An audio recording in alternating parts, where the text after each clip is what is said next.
জয় গুরু, রাধে রাধে বন্ধুরা। তোমরা কেমন আছো? আশা করি ভগবানের আশীর্বাদে তোমরা সবাই ভালো আছো। আমিও তোমাদের আশীর্বাদে খুব ভালো আছি। আর আজকে উল্টো রথ, জয় জগন্নাথ। আর দেখো, কালকে তো খুব বৃষ্টি হচ্ছিলো। গপুকে তো খালি বলছিলাম, দেখো গপু, আমি একটু সেবা দেবো, কি করে হবে বলো? অনেক দিন ধরে ইচ্ছা ছিল যে একটু গপুকে, ভগবানকে সেবা দেবো। আর কালকে অনেক বৃষ্টি, তার মধ্যেও বাজারে গেছি ছাতা নিয়ে। কম ছিল একটু, বেশি ছিল না।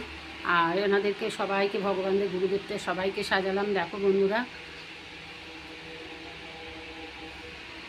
আর গোপু সোনাকে কেমন লাগছে দেখো, খুব সুন্দর লাগছে বলো। আর তাদেরকে একটু নিজে হাতে রান্না করে, অনেক দিন ধরেই ভাবছি একটু তাদেরকে ভোগ রান্না করে দেব। আজকে মনের আশাটা পূর্ণ হলো। পারি না বন্ধু, আগের মতন আর পারি না এখন। যা পারি ভগবান যেরমভাবে দেয় আমি সেমনভাবেই দিই। আমার আর নিজের মতন কোনো ক্ষমতা নেই। এইভাবেই যেন দিনগুলো কেটে যায়, তাদেরকে সেবা দিয়েই যেন আমার দিনগুলো কেটে যায়।